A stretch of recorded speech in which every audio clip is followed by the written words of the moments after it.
the Agile brand.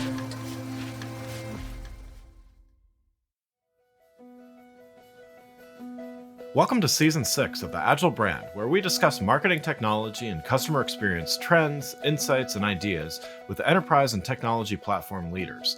We focus on the people, processes, data, and platforms that make brands successful, scalable, customer-focused, and sustainable. This is what makes an Agile brand.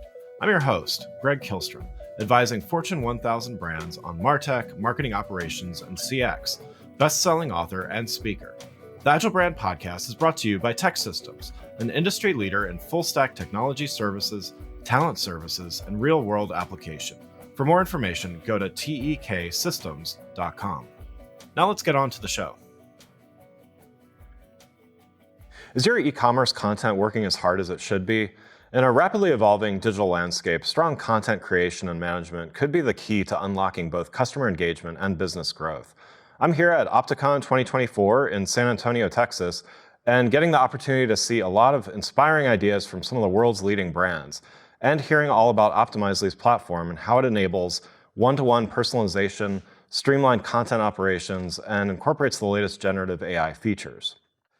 Today, we're diving into the role of strong content creation and optimization in e-commerce with Ashlyn Fulton, Senior Digital Content Manager at D'Addario & Company, which operates in over 130 countries and has over 5,000 SKUs available online. We're going to talk about the unique challenges of content for both D2C and B2B e-commerce, impact of generative AI, and how platforms like Optimizely are shaping the future of e-commerce content management. Ashlyn, welcome to the show. Thank you. Yeah, why don't we start with you telling us a little bit about your background and your current role? Sure.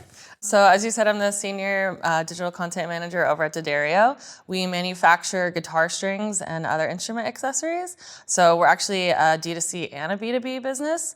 My background is in marketing communications. I've been in digital marketing for about 10 years. I started with more of I was doing everything from email to social to website, and now I'm primarily focused on website content management and optimizations. Great. So yeah, you're definitely the right person to talk with about this topic here. So yeah, let's dive in and start with the content creation for D2C and B2B e-commerce. So as you said, you manage content for both audiences, both the D2C and B2B.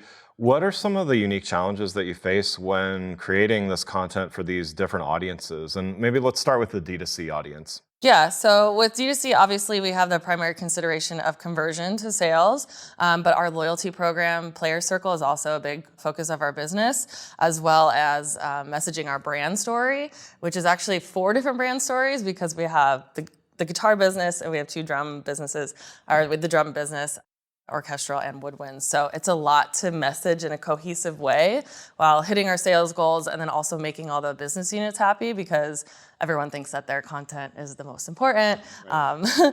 But at the end of the day, it's what the data shows and what our customers want. Yeah. And what about B2B?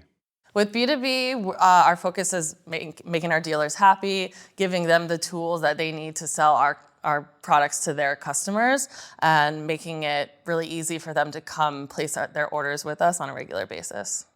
So are there areas where where there's overlap from a planning and a strategy perspective, are able to find some efficiencies there? Yeah, so every product and 95% of the discounts that we run for our D2C audience are extended to our dealers first.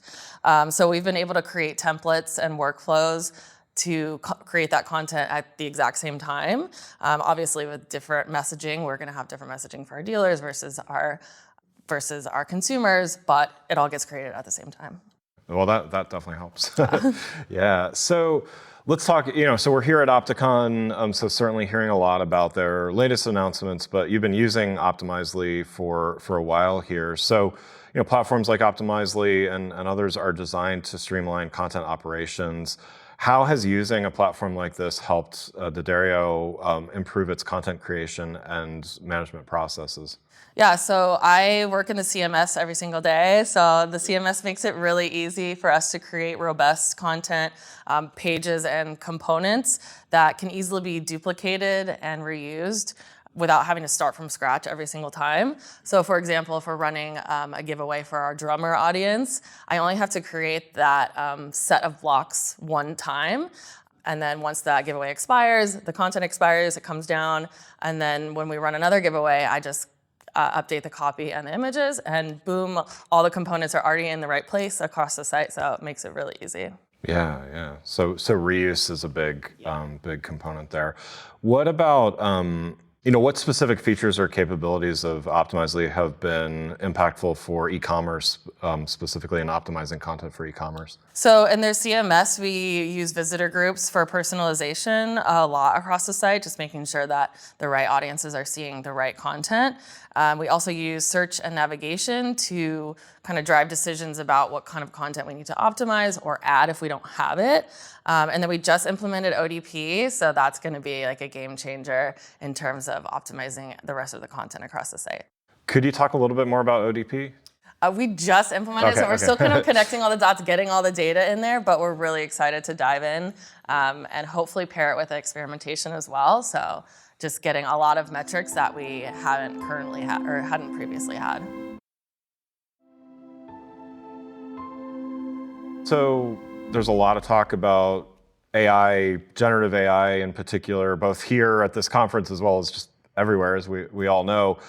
And it's making a lot of waves in e-commerce specifically as well. Where do you see generative AI having the most impact in the content creation and management? So I see us utilizing generative AI from anywhere from like content suggestions and ideation to the actual execution of those campaigns. I would also really like to use it for large-scale copy projects such as product description rewrites, something that could take months or even years given the amount of SKUs that we have. Yeah. I mean, 5,000. I would imagine 5,000 plus at this point, but Yeah. SKUs. That's a lot. So Yeah. and that's a great use case for AI, right? Exactly. Yeah. Looking ahead, a little bit further. So, where do you think that generative AI may play an even bigger role in the future of e-commerce? I think it's going to make personalization a lot easier for e-commerce sites by being able to analyze customer data, kind of easy way to make sense of something that maybe you'd spend a lot of time trying to grasp, suggesting different segments, coming up with experimentation hypotheses, analyzing those experiments, and then ultimately creating, a highly personalized experience for our customers. Yeah. So, I mean, really, that's pretty much throughout the entire journey, Yeah. right? It's not just because I think there's a lot of focus. I mean, generative AI, there's a lot of focus on generating content, which certainly it's capable of doing. But yeah, I think It's so much more powerful than that, though. Or it's getting there, at least. Yeah, and I think that's a lot of what we heard, yesterday at the conference in particular, was just how it can play a role throughout and really benefit all. And there's still a role for humans too, right? Exactly. Yeah. I think it's a little scary to have AI take over everything completely, at least right now. Right. There's always got to be at least a little bit of a human touch. Yeah, definitely. So let's building on this, let's talk a little bit about another topic, and this is building content with continuous improvement in mind. So continuous improvement is critical in everything, but we're talking about e-commerce here, so it's certainly critical in e-commerce. How do you build content with optimization in mind from the start? So we have a really amazing strategy team and a really good brief process, along with several tools that we use to make sure that we're taking optimization into consideration at the content planning stage. So if you don't mind, what does that look like? If you could elaborate a little bit on what it looks like in the planning process. So we come up with a brief. We have a really good template, and what we're doing is a priority of communication. So making sure that all the optimizations are really easy for our customers to access at the top of the page, using clarity to see how far people are scrolling down on past campaigns, using that data to then influence future briefs. Great. So what processes or tools do you use to ensure that content is regularly reviewed and optimized so you can get that better performance? So we use Site Improve to monitor and alleviate site performance, SEO, and accessibility issues. It's been an absolute game changer, just making sure that our site is accessible to everyone. And then we use search and navigation, as I mentioned earlier, in the CMS, and Ahrefs, I think is how you say it, for keyword research. And that helps drive decisions on the content that we need to update or add. We also just implemented Microsoft Clarity, so that's giving us a lot of good insights as well. Nice, nice. So as e-commerce continues to evolve, what are you seeing as far as trends or innovations that will have the biggest impact on what we've talked about today? Content management, optimization, and maybe a follow-on to that. What advice would you give to other e-commerce brands that are looking to improve their content strategies? So I think you know what I'm going to say here, and it's been a huge topic of conversation here at Opticon, and that's AI, Yeah. right? Yeah. It's now, it's the future, and my advice would be to get on board and start figuring out how your company can use it, and just don't be scared of it because it's a tool for marketers, not something that's going to take our job, at least yet. Yeah, I love that. So before we wrap up here, I'd love to hear from you. We've this second day of Opticon here in San Antonio, Texas. What's been a highlight for you so far?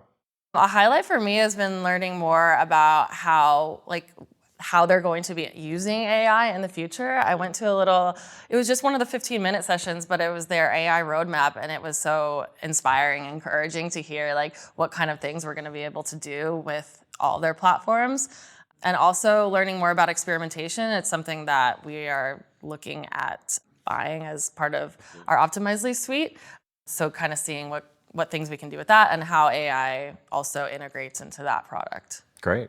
Yeah. Lots of stuff. Too much stuff for 2 days, right? I know, right? It's a lot packed in. Yeah. Well, so one last question for you. This is something I like to ask all my guests. What do you do to stay agile in your role, and how do you find a way to do it consistently? So coming to events like Opticon, obviously. Yeah. No, but really just being open to new ideas and new ways of doing things, using data as much as we can to learn more about our customers, teach them about our brand, get them to buy our products, and then ultimately become a D'Addario player for life. Well, again, I'd like to thank Ashlyn Fulton, Senior Digital Content Manager at D'Addario & Company, for joining us today and sharing her insights. To learn more about Ashlyn, D'Addario, and Optimizely, please follow the links in the show notes. Thanks again for listening to The Agile Brand, brought to you by Tech Systems. If you enjoyed the show, please take a minute to subscribe and leave us a rating so that others can find the show more easily. You can access more episodes of the show at www.gregkihlstrom.com. That's GregKihlstrom.com. While you're there, check out my series of best-selling Agile Brand guides covering a wide variety of marketing technology topics, or you can search for Greg Kihlstrom on Amazon. The Agile Brand is produced by Missing Link, a Latina-owned, strategy-driven, creatively fueled production co-op. From ideation to creation, they craft human connections through intelligent, engaging, and informative content. Until next time, stay agile. The Agile Brand.